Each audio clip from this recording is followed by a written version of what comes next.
Hi everyone, and welcome back to the Cabral Concept. I'm Stephen Cabral, board-certified naturopathic doctor, and welcome back to part 2 of our Cabral HouseCalls.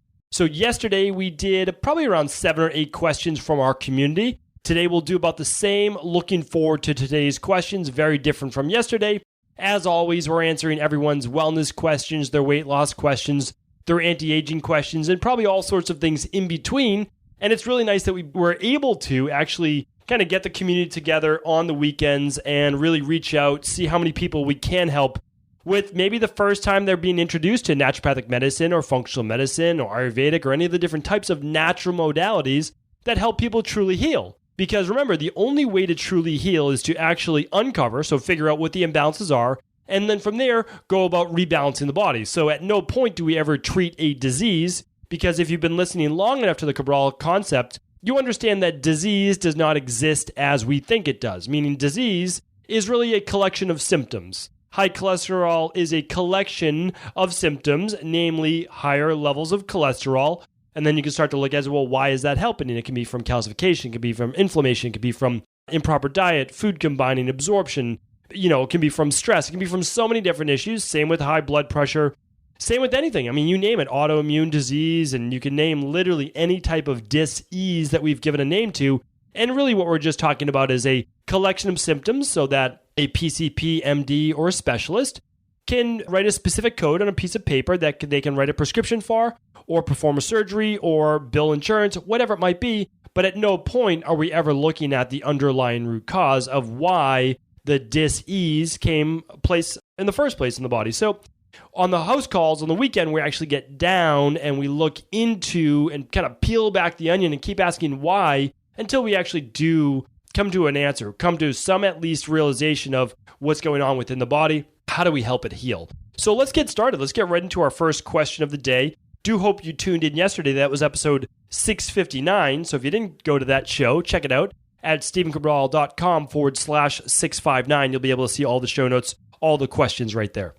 Okay, so the first question is coming in from Judy. She's asking, hi, Dr. Cabral, could you please explain jawbone cavitations, how we know if we have it, and if it really causes inflammation that can have a negative impact on our health? I had wisdom teeth extracted about 14 years ago, and my naturopathic dentist recommends addressing my possible cavitations in my jaw. I've had some minor gut issues in what I feel to be moderately severe acne that I've been unsuccessful in correcting. Could this be the answer? I'm having my amalgams removed by a dentist using the Dr. Huggins protocol.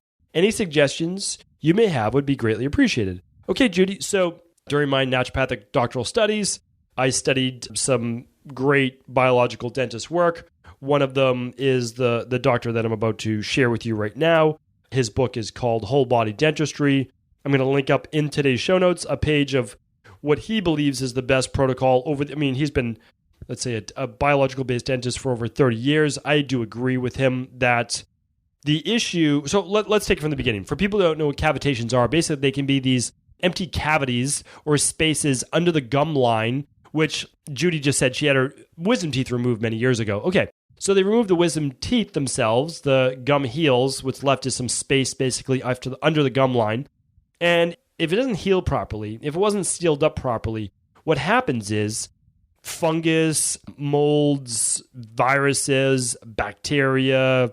I mean, I already said viruses, but that's a big one. Heavy metals. So different things can get lodged in that space. And so when you're saying you might have inflammation, well, I agree, but we don't really treat the inflammation, right? Because you've heard on this show before that inflammation is still a symptom. So you always have to ask, what's causing the inflammation? Never treat the inflammation.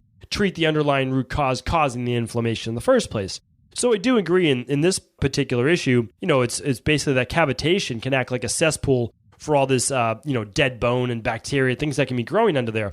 However, what most biological dentists, and again, so I'm not an expert biological dentist, but I've done the research, most aren't recommending to actually go back in and surgically remove things unless there's a clear indicator, like there's clear inflammation, everything's blown up around the gum that something's going on there. But because what happens is once you open it back up, you expose the air, you expose it to everything else. What a lot of biological dentists are doing is actually injecting ozone or other things in there that would actually kill the bacteria. So they just are essentially putting a needle below the gum line into where the cavitation would be, injecting the ozone, which would then basically ozone kills all sorts of fungus, mold, free radicals.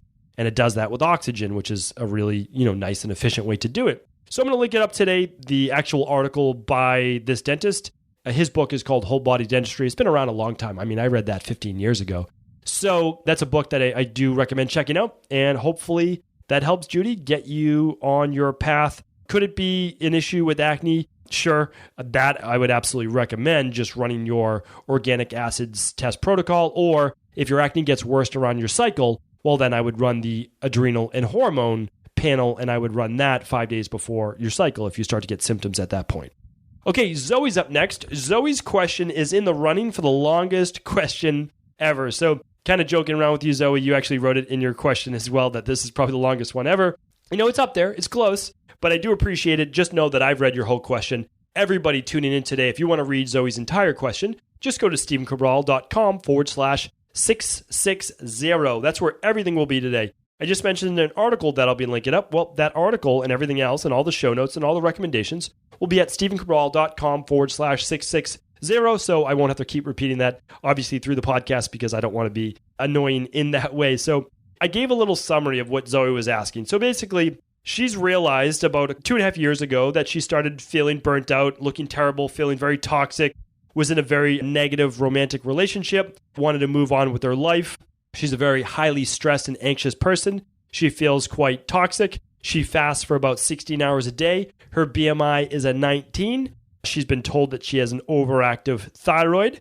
She's trying to eat 3,000 calories a day to keep the weight on. She is eating a lot of fat because she doesn't want to eat too many carbs because of the sugar that she's worried about. Her digestion seems to be getting worse, at least on this diet. Her brain is very wired. She's 33 years old.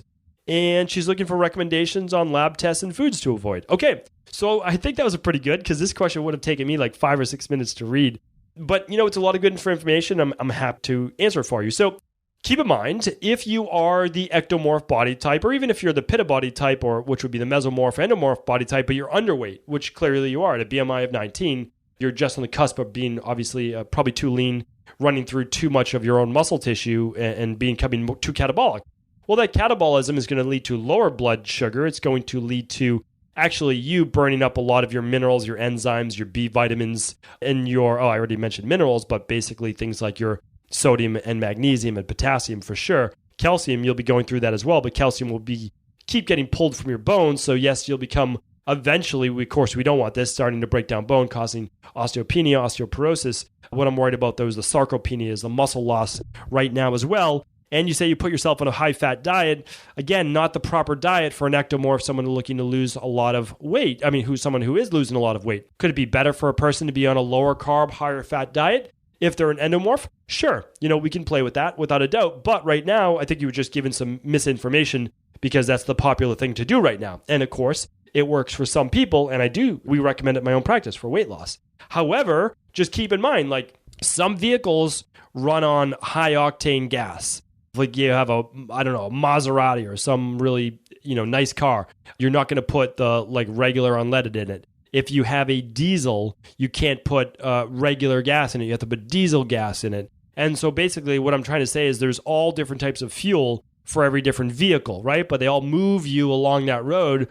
Just they burn fuel in a little different way. You could have a car that runs on water. You can have a car that runs on literally recycled food trash, compost. Like they make these vehicles, of course, not mass production, but they're out there. They actually have one that just runs on air right now. It runs on combustion, and that's over in Europe right now. And so basically what I'm trying to say is that you have to understand what works best for your body. So do I think that you should be including fat? Yes. But if you can't break it down well enough, that's going to be an issue.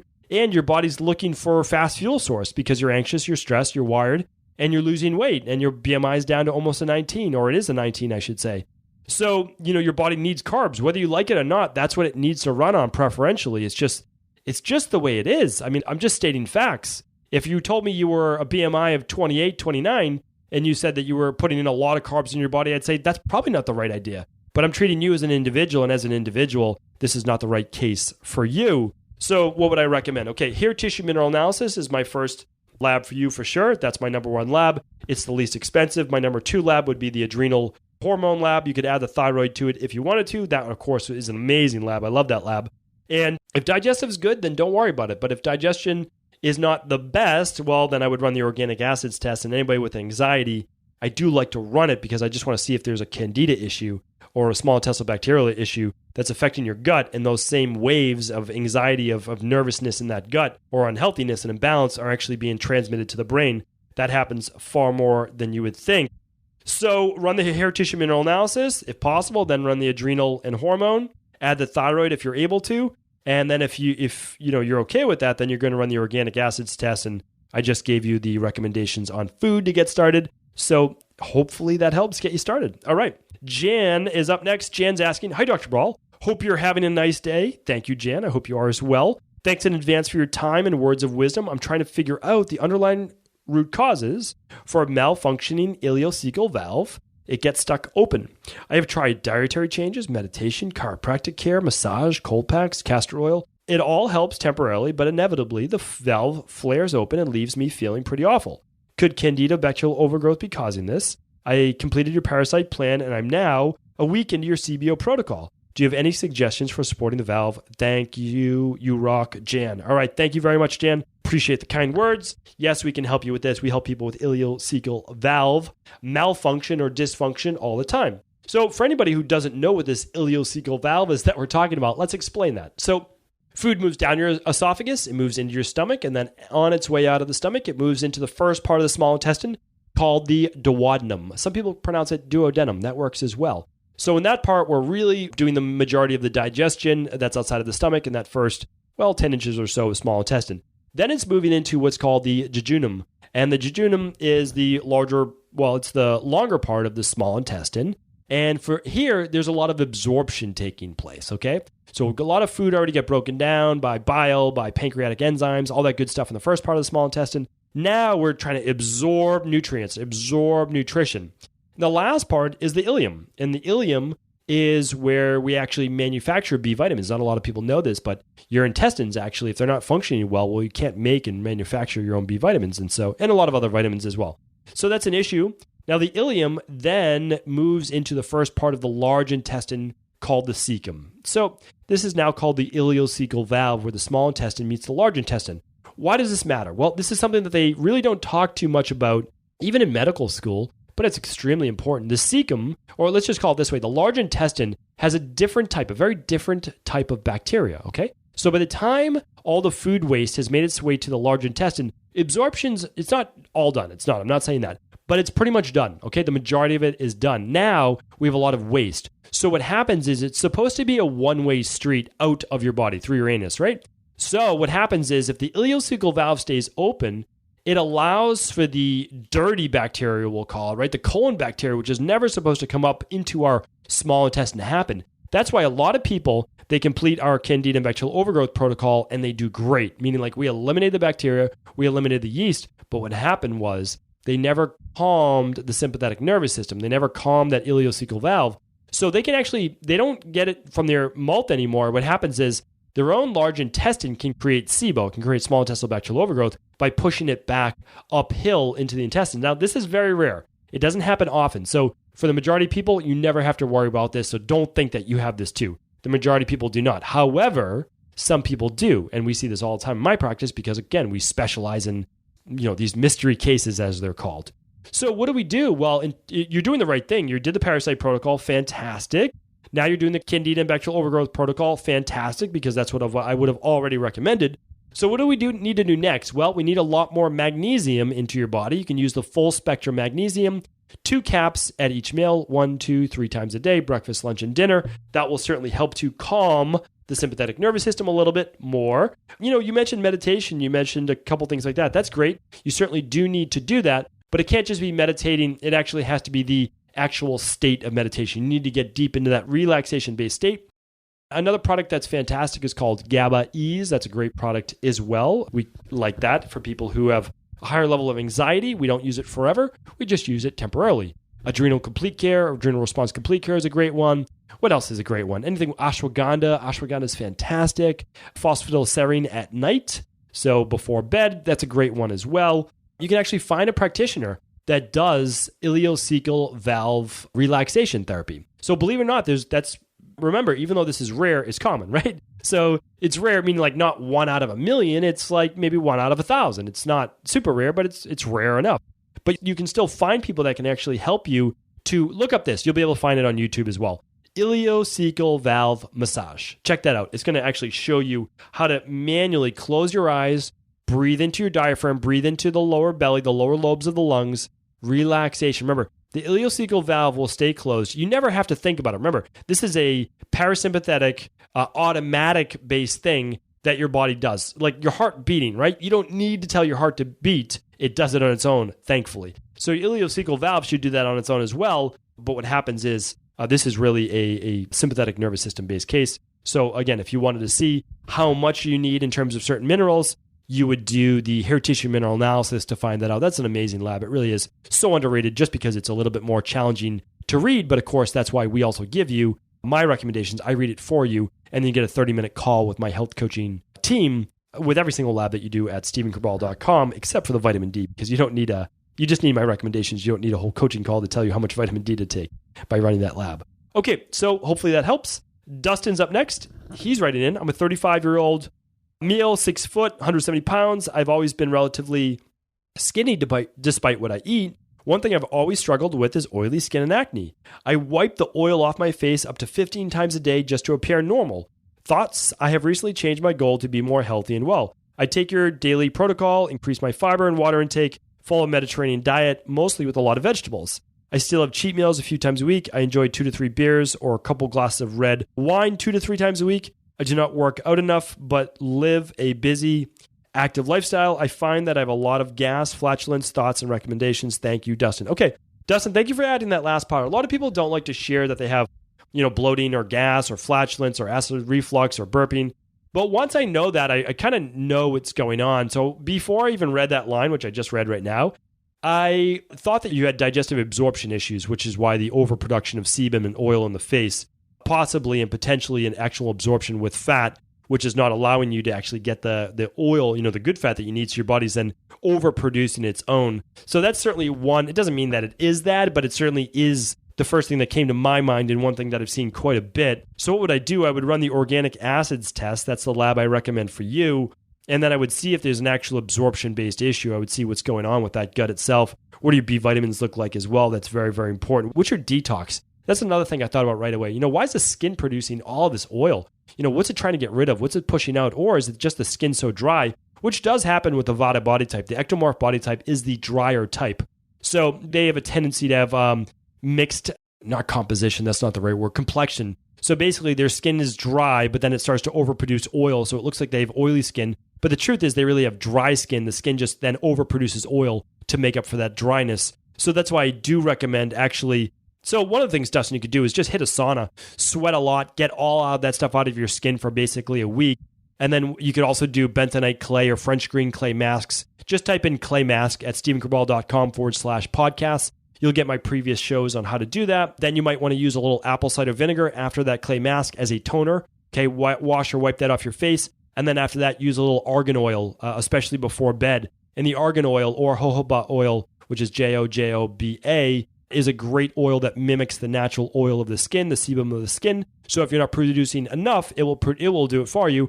And then that absorbs into the skin, and then you wipe that off with a towel. You can just wipe the excess off, not too hard, just gently before bed. You can dab it off your face. That will help with the external. Now the internal, of course, run that organic acids test.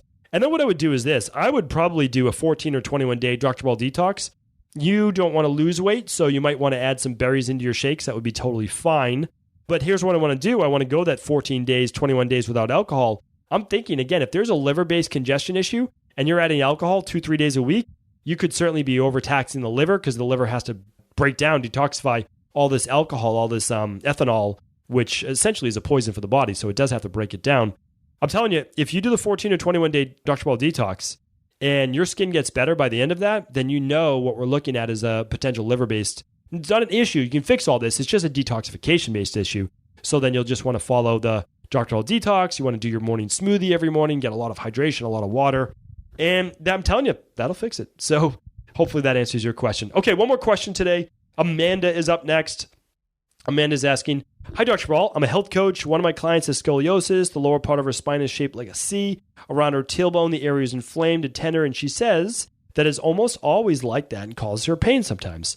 Looking at the back of her hips, or looking at her hips are tilted, making her left side a little higher and causing indent in her left side about belly button level. This is something that makes her self-conscious. Is there anything she can do to help with the appearance of the indent? Okay, so let me explain scoliosis for people who don't know what scoliosis of the spine is.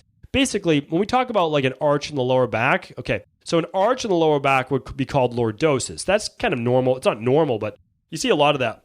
And that's because people sway their back and they get into this what's called anterior pelvic tilt. And it's from tight hip flexors. It's a lot of different things. I won't go into that today because that wasn't the question.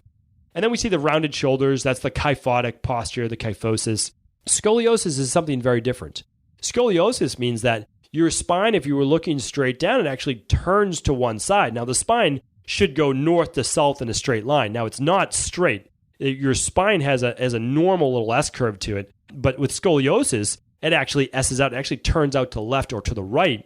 Here's the issue then. The muscles actually become really knotted, really locked up on the side where it juts out, of course, because the muscles are tightening around that side of the spine. Now, there's the erector spinae, there's the quadratus lumborum back there. Now, there's a lot of muscles that are actually meant to stabilize. Now, here's the thing. I'll tell you right now, man, I'd be doing you a disservice if I were to tell you how to correct this over a podcast.